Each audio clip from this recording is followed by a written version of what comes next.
de nouvelles informations sur les relations de Hunter Biden avec la Chine apparaissent.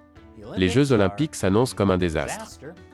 Et la Chine construit une nouvelle grande muraille. Tout cela et bien d'autres choses encore à la une de l'actualité chinoise de cette semaine.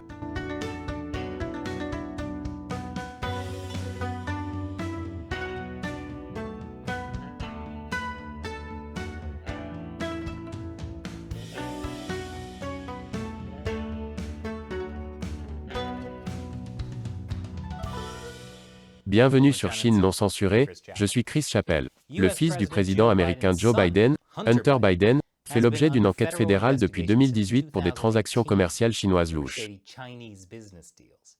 Et maintenant, il y a une nouvelle mise à jour. Un nouveau rapport révèle que Hunter Biden a reçu une assignation à comparaître devant un grand jury en mai 2019, concernant ces transactions commerciales chinoises. Un procureur américain a cité la JP Morgan Chase Bank à comparaître pour obtenir les relevés bancaires de Hunter Biden, ainsi que du frère du président Biden, James Biden, et de deux autres personnes. L'assignation confirme que le fils et le frère du président ont reçu des transferts d'un compte auprès de la Banque de Chine. Là encore, cette assignation a été émise en 2019, alors que Joe Biden était candidat à la présidence. Mais l'enquête fédérale sur Hunter Biden a été délibérément gardée secrète jusqu'après l'élection de 2020. L'assignation a été récemment obtenue par Marco Polo, un organisme à but non lucratif lancé par un ancien fonctionnaire de l'administration Trump. Il affirme qu'elle lui a été envoyée par un lanceur d'alerte qui a été impliqué dans l'assignation. Cette révélation intervient également alors que le New York Times poursuit le département d'État pour avoir retenu des documents concernant Hunter Biden. C'est presque comme si Hunter Biden bénéficiait d'une sorte de protection du gouvernement. Je me demande pourquoi. Et après la pause, les Jeux Olympiques de Pékin sont une sorte de désastre. Bienvenue à nouveau. Les Jeux Olympiques d'hiver de Pékin 2022 commencent aujourd'hui. Il n'est donc pas trop tard pour les célébrer avec ce t-shirt exclusif de Chine non censuré, non fabriqué en Chine. Pékin 2022. Fausse neige. Véritable génocide. Achetez le vôtre sur chinauncensored.tv/merchandise. Je prédis que la Chine va gagner gros cette année. En partie parce qu'un juge de patinage artistique chinois, qui a été banni pour avoir donné des notes biaisées, sera de retour aux Jeux de Pékin. Je sais que vous vous inquiétez du sabotage des Jeux Olympiques. Et vous avez raison de vous inquiéter.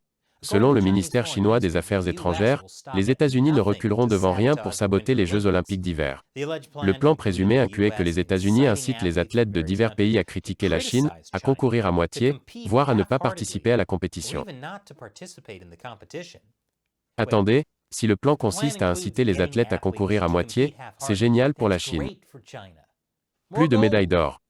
Taïwan, qui concourt sous le nom de Taipei chinois, avait initialement prévu de ne pas participer aux cérémonies d'ouverture et de clôture. Mais le Comité international olympique l'oblige à y assister. Ils ont dit que sauter les cérémonies serait une violation de la charte olympique. Donc, laissez-moi résumer. Un génocide n'est pas une violation de la charte olympique. Forcer une nation indépendante à concourir sous un nom bidon, imposé par un régime autoritaire, pas non plus une violation de la charte olympique. Mais vouloir rater la cérémonie d'ouverture, à cause de vols retardés et de mesures de prévention du Covid-19, une violation de la charte olympique. Taïwan n'était pas le seul à vouloir sauter les cérémonies d'ouverture et de clôture. Les athlètes olympiques de plusieurs pays, qui veulent montrer leur solidarité avec les victimes des violations des droits de l'homme commises par le gouvernement chinois, se sont discrètement préparés à boycotter les cérémonies d'ouverture. Je suis sûr qu'ils vont recevoir un appel du CIO pour violation de la charte olympique. Et la skieuse Eileen Gu, née à San Francisco, et favorite pour la médaille d'or, suscite la controverse, car elle skie pour la Chine. Donc d'un côté, sa mère vient de Chine. D'un autre, la Chine commet un génocide. Jen Hudak, ancienne médaillée d'or des Winter X Games pour l'équipe féminine des États-Unis, a déclaré « Elle est devenue l'athlète qu'elle est parce qu'elle a grandi aux États-Unis, où elle a eu accès à des terrains d'entraînement de premier ordre, et à un encadrement qu'elle n'aurait peut-être pas eu en Chine en tant que femme.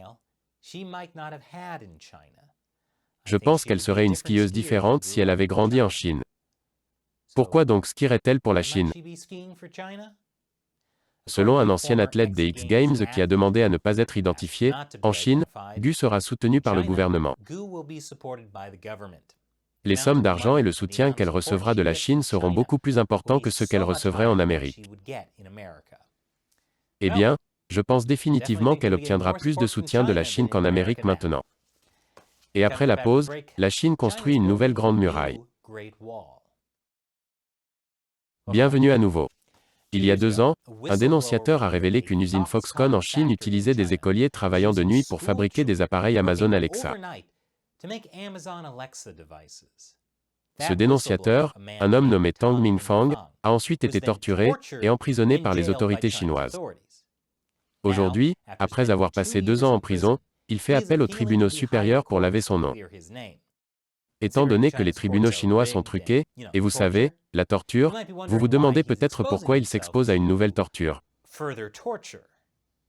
Eh bien, il pense qu'Amazon et son fondateur, Jeff Bezos, ont la responsabilité de soutenir son appel. Maintenant, si vous avez vu mon récent épisode, Amazon se vend à la Chine, et c'est dangereux pour tout le monde, vous n'avez probablement pas beaucoup de confiance dans le fait que Jeff Bezos va faire cela. D'autant plus qu'il n'a pas aidé Tang en premier lieu.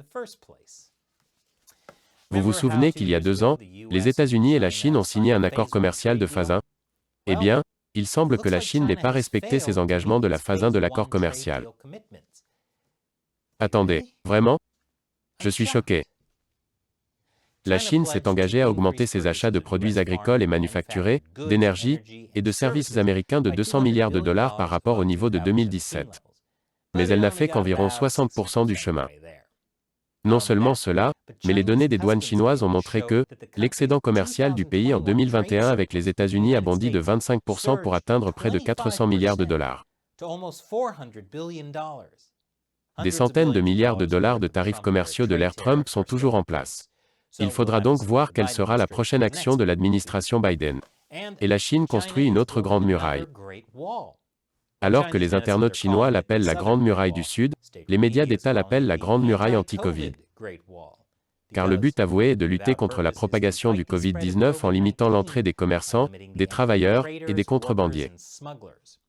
Et si vous pensez qu'un mur physique n'empêchera pas un virus microscopique d'entrer, vous avez raison.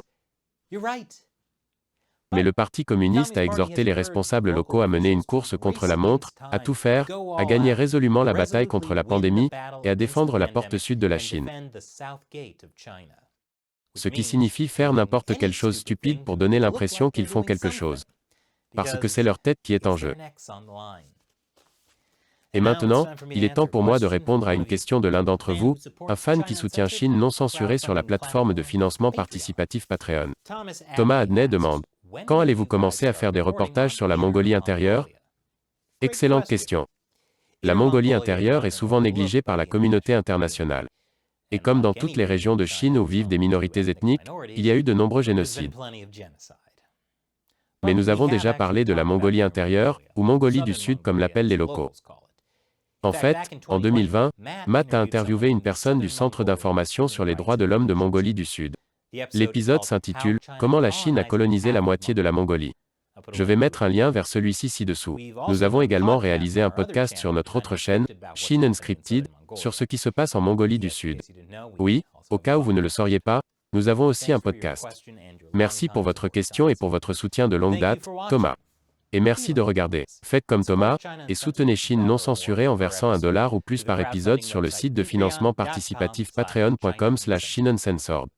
Nous comptons sur votre soutien, car nous ne recevons pas vraiment de fonds de grandes entreprises, comme celles qui sponsorisent les Jeux Olympiques de Pékin.